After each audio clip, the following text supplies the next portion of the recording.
السلام علیکم رحمۃ اللہ تعالی وبرکاتہ نحمده ونصلی علی رسولہ الکریم اما بعد فقد قال اللہ تعالی فی القرآن المجید اعوذ باللہ من الشیطان الرجیم بسم اللہ الرحمن الرحیم سبحان الذی اسری بعبدہ لیلا من المسجد الحرام الی المسجد الاقصی صدق اللہ العظیم وصدق رسولہ النبی الامین المکین الکریم ونحن علی ذلک لمن الشاہدین والشاکرین۔ حضرات، میں نے ابھی جس آیت کریمہ کی تلاوت کی ہے، رب کائنات فرماتا ہے سبحان الذی اسری بعبدہ لیلا من المسجد الحرام الی المسجد الاقصی۔ رب کہتا ہے کہ پاک ہے وہ ذات جس نے اپنے بندے کو رات کے مختصر سے لمحے میں مسجد حرام سے مسجد اقصی تک کی سفر کرائی، سیر کرائی۔ حضرات گرامی، اس آیت کریمہ میں رب تبارک و تعالی نے آقائے دو جہاں کہ ان باتوں کا ذکر کیا، اس سفر کا ذکر کیا جسے ہم معراج النبی کہتے ہیں، یعنی آقائے دو جہاں نے مختصر سے لمحے میں بہت زیادہ مسافت والا سفر منٹوں بلکہ سیکنڈوں میں طے کیا۔ آپ کو میں بتاتا چلوں، آقائے دو جہاں ام ہانی کے گھر تشریف فرماتے، وہاں سے پھر آقائے دو جہاں کا بلاوا ہونا ہوتا ہے، آقا کو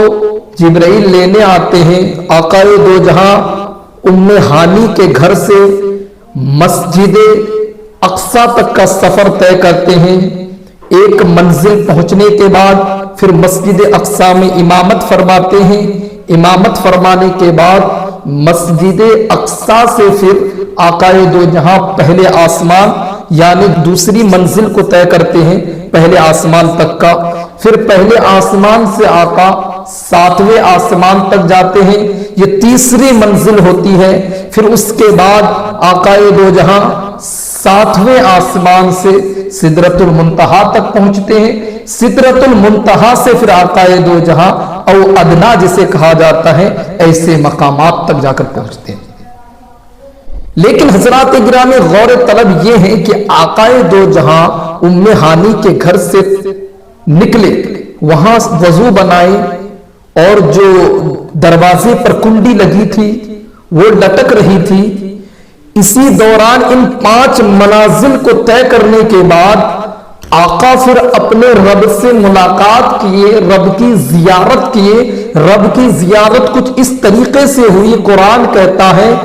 ما کذب الفؤاد ما رآ، رب تبارک و تعالی کی زیارت ہوئی، اور اس زیارت کی تصدیق کون کر رہا ہے؟ آقائے دو جہاں کا دل کر رہا ہے، یعنی آنکھوں نے آقائے دو جہاں کی آنکھوں نے رب کو دیکھا، یہ آقا کا دل اس چیز کی تصدیق کر رہا ہے، اقرار پیش کر رہا ہے۔ حضرات گرامی، پھر اس کے بعد یہی تک محدود نہیں ہے، اس کے بعد افتمارونہ علی ما یری، یعنی آقائے دو جہاں کے تعلق سے قرآن کہتا ہے کہ تم سوال کرتے ہو کہ میرے محبوب نے مجھے دیکھا کہ نہیں دیکھا، تم اس کشمکش میں پڑے ہو، تو میں تمہیں بتا دوں کہ میرے محبوب نے مجھے دیکھا کہ نہیں دیکھا۔ افتمارونہ علی ما یری ولقد رآہ نزلۃ اخری، تو تم غور سے سن لو، میرے محبوب نے صرف مجھے دیکھا ہی نہیں،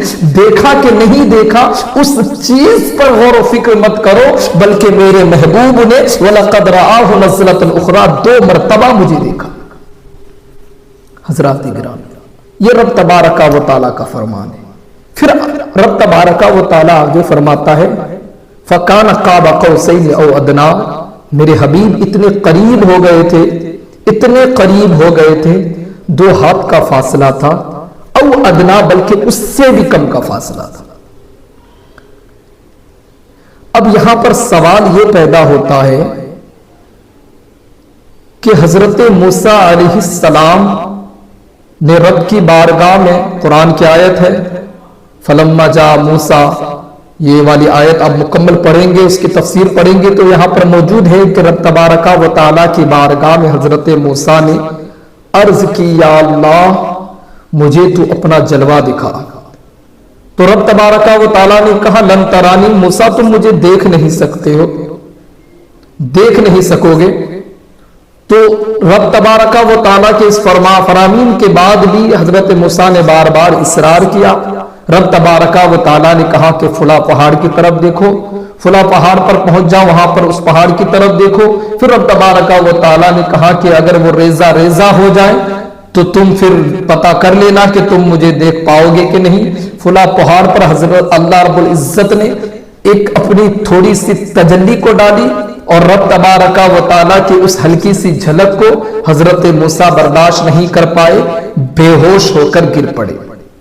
میں یہاں پر یہ عرض کروں گا کہ رب تبارک و تعالیٰ تو اتنے قریب بلا لیے تھے اپنے حبیب کو، وہاں حضرت موسیٰ ایک ہلکی سی جھلک برداشت نہیں کر پا رہے ہیں، بے ہوش ہو کر گر پڑ رہے ہیں، یہاں تو سراپا ذات اقدس سامنے ہے۔ پھر رب تبارک و تعالیٰ کہتا فَكَانَ قَابَ قَوْسَيْنِ أَوْ أَدْنَىٰ، یعنی 2 ہاتھ کے فاصلہ بلکہ اس سے بھی قریب کا فاصلہ تھا۔ پھر رب تبارک و تعالیٰ کا فرامین ہے یا احمد ادنو منی، اے میرے حبیب میرے اور قریب ہو جاؤ، میرے اور قریب ہو جاؤ۔ وہاں پر حضرت موسیٰ سے کہا گیا لن ترانی، موسیٰ تم دیکھنے کی طاقت نہیں رکھتے، اور یہاں پر پھر وہی رب کہہ رہا ہے یا احمد ادنو منی، میرے حبیب اور قریب ہو جاؤ۔ پھر اتنا کہنے کے بعد رب فرماتا ہے ما زاغ البصر وما طغى، کہ میرے حبیب نے جب مجھے دیکھا، میرے جلووں کو دیکھا، مجھ سے ہم کلامی کی، تو اسی دوران میرے نبی کی آنکھیں جھپکی بھی نہیں، آنکھیں چنرا نہیں رہی ہیں، یہ وہاں پر تجلیوں کی جھلک دیکھنے کے باوجود دیکھنے سے قاصر رہ جاتے ہیں، حضرت موسیٰ بے ہوش ہو جاتے ہیں، اور یہاں پر سراپا ذات اقدس دیکھنے کے باوجود قرآن کہتا ہے ما زاغ البصر وما طغى، آنکھوں میں جھپکی بھی نہیں لی، آنکھوں میں چندراہٹ بھی نہیں آئی۔ میرے عزیزو، اسی لیے اعلیٰ حضرت فرماتے ہیں تبارک اللہ شان تیری، تجھی تو زیبا ہے بے نیازی، کہیں تو وہ جوش لن ترانی، کہیں تقاضے وصال کی۔